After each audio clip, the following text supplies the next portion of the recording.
कहानी की शुरुआत में बताया जाता है कि आज से हजारों साल पहले दाऊद डोमेन का सबसे पावरफुल ट्रेजर यानी हेवनली पर्ल गलती से रिवर्स स्ट्रीम में गिर गया था, लेकिन उसे सीतुनान ने पा लिया था, जो कि ज़ूकू किंगडम का सबसे ताकतवर मेंबर था।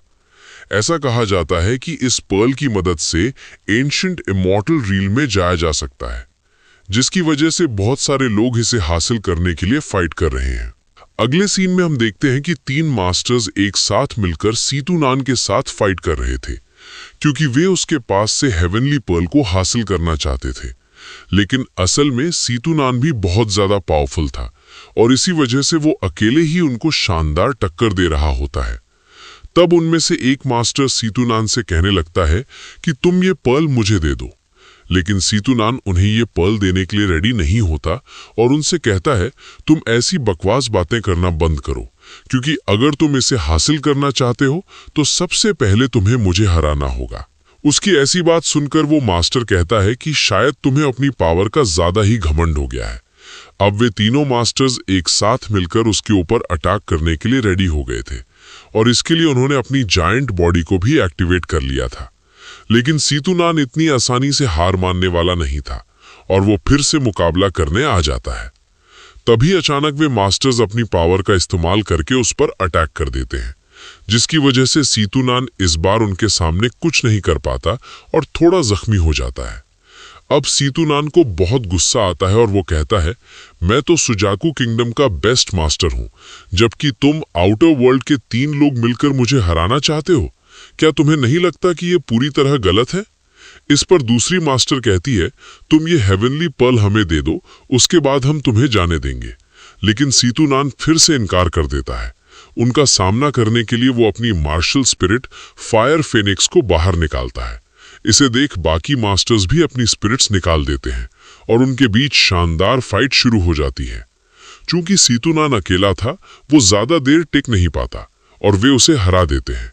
वे तीनों मास्टर्स बिना देरी किए उसे मार देना चाहते थे, लेकिन सीतुनान को इसका कोई पछतावा नहीं था। तभी अचानक वो डेथ फिगर पावर का इस्तेमाल करता है, क्योंकि वो अपनी बॉडी को सैक्रिफाइस कर देना चाहता था ताकि हेवनली पर्ल उनके हाथ ना लगे। सीतुनान की बॉडी पर्ल के अंदर एब्जॉर्ब होकर डिस्ट्रॉय हो जाती है। जाते जाते सीतुनान प्रॉमिस करता है कि वो किसी न किसी दिन जरूर वापस आएगा और अपना बदला लेगा। अगले सीन में हम लिन नाम के एक लड़के को देखते हैं जो मार्शल आर्ट्स और कल्टीवेशन के बारे में किताब पढ़ रहा होता है। लिन के माता पिता बहुत गरीब थे और वे इमॉर्टल वुड कार्विंग्स बनाकर अपना घर चलाते थे। तभी उनके घर पर एक आदमी आता है जिससे लिन के माता पिता ने कर्ज लिया था। वो इस महीने का ब्याज लेने आया था। जब उसके आदमी पैसे लेकर जाने लगते हैं तो लिन के पिता रिक्वेस्ट करते हैं कि ये पैसे लिन के एग्जाम के लिए हैं, इन्हें ना ले जाएं। लेकिन वे लोग बदतमीजी करते हैं और कहते हैं अगर तुम कर्ज नहीं चुका सकते तो फ्यूचर के बारे में कैसे सोच सकते हो। लिन की माँ भी उनसे मिन्नतें करने लगती है। जब साहूकार पैसे छीन कर जाने लगता है तो लिन की माँ कहती है हमारा बेटा एग्जाम में पार्टिसिपेट नहीं कर पाएगा और इस तरह उसका फ्यूचर पूरी तरह बर्बाद हो जाएगा। लेकिन इस पर लिन अपने पेरेंट्स से कहता है कि आपको ये सब करने की कोई जरूरत नहीं है, क्योंकि मैं आपको किसी के सामने घुटने टेकते हुए नहीं देखना चाहता। तब वो आदमी उनसे कहता है अगले महीने का इंटरेस्ट भी तैयार रखना, और लिन के पिता को धक्का देकर वहां से चला जाता है। इसके बाद लिन के पिता काफी उदास हो जाते हैं और कहते हैं पहले तो हमारी वैंग फैमिली ने हमारे साथ अन्याय किया और अब हम इस कर्ज के चक्कर में भी फंस गए हैं। तभी लिन की माँ रोते हुए उससे कहती हैं अगले साल तुम कंट्री एग्जाम में हिस्सा नहीं ले पाओगे, हम तुम्हारी कोई मदद नहीं कर पा रहे, इसलिए हमें माफ कर देना। तभी लिन के चौथे चाचा वहां आते हैं। लिन के पिता उनसे पूछते हैं कि तुम यहाँ क्यों आए हो। तब वे बताते हैं कि मैं एक जरूरी काम से आया हूँ।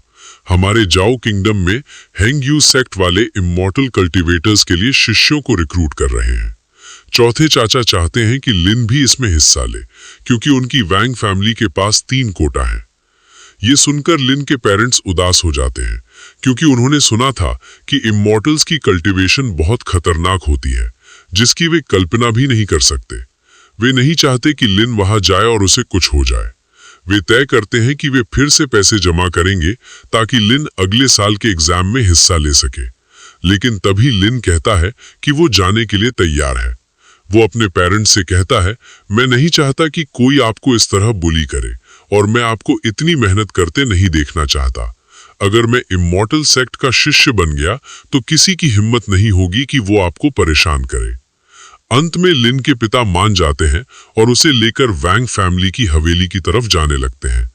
रास्ते में वे लिन से कहते हैं, मुझे वहां से निकाल दिया गया था। मैंने कभी नहीं सोचा था कि दोबारा वहां जाना पड़ेगा, इसलिए तुम उनकी किसी भी बात को सीरियसली मत लेना। जब वे हवेली पहुंचते हैं तो वहां वैंग हाओ उन्हें देखकर खुश होता है। वहां वैंग जू भी था, जो इन तीनों में सबसे ज्यादा टैलेंटेड था। थोड़ी देर बाद एक इमॉर्टल उन्हें लेने आता है और वैंग जू को देखकर कहता है कि तुम सच में बहुत टैलेंटेड लग रहे हो, इसीलिए शायद अंकल डाउसू ने तुम्हें फेवर किया था। इसके बाद वो इमॉर्टल एक तलवार बाहर निकालता है जिसकी मदद से वे उड़कर जा सके। लिन अपने माता पिता से कहता है कि वो इस ट्रायल के लिए पूरी कोशिश करेगा।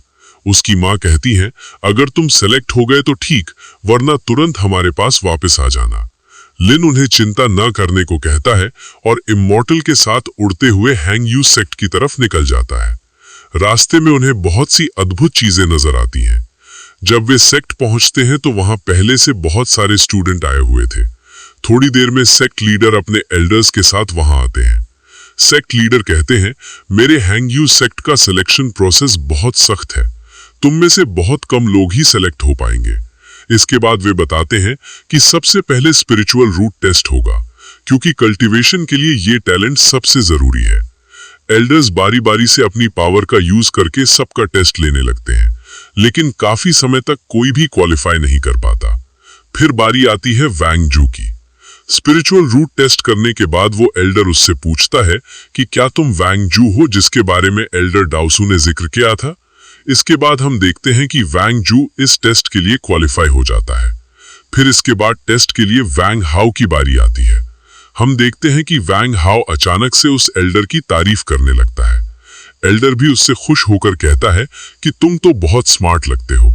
इसके बाद वैंग हाओ उसे 300 साल पुराना गैनोडर्मा ल्यूसिडम भेंट करता है और कहता है कि मैं इसे खास आपके लिए ही लाया था। इस तरह वैंग हाओ उस एल्डर को इम्प्रेस करने में कामयाब हो जाता है और एल्डर उसे भी क्वालिफाई कर देते हैं।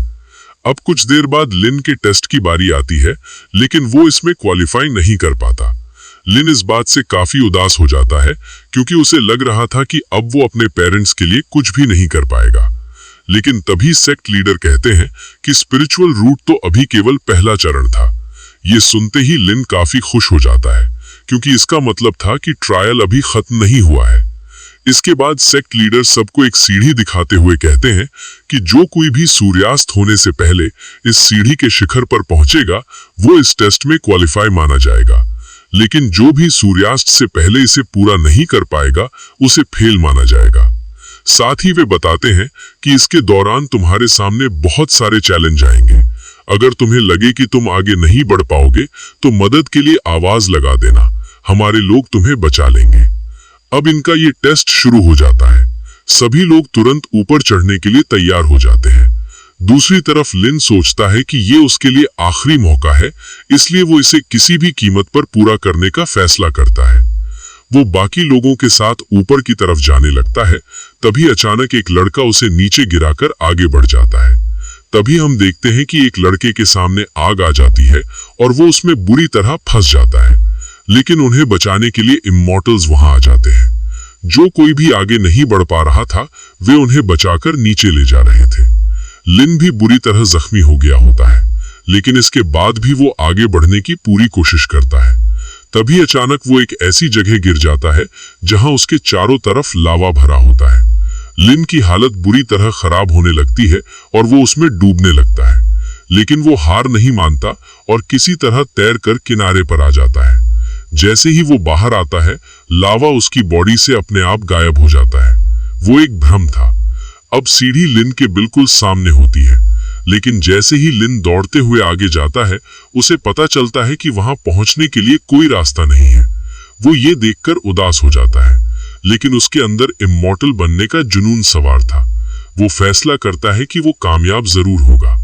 जैसे ही वो कदम आगे बढ़ाता है, उसे पता चलता है कि वहां नीचे एक अदृश्य सपोर्ट बना हुआ है, जिसका इस्तेमाल करके वो आगे जा सकता है।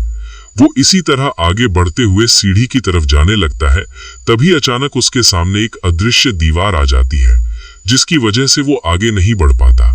वो इसे तोड़ने की पूरी कोशिश करता है, लेकिन आखिरकार वो उसके सामने कुछ नहीं कर पाता। तभी वहां अनाउंसमेंट होती है कि समय खत्म हो गया है। इसे देख वो कहने लगता है कि आखिरकार वो दिन आ गया, और इसी के साथ एपिसोड यहीं पर एंड हो जाता है। तो अगर आपको इसका अगला एपिसोड भी चाहिए तो कमेंट करके जरूर बताना, और इस वीडियो को लाइक जरूर कर देना।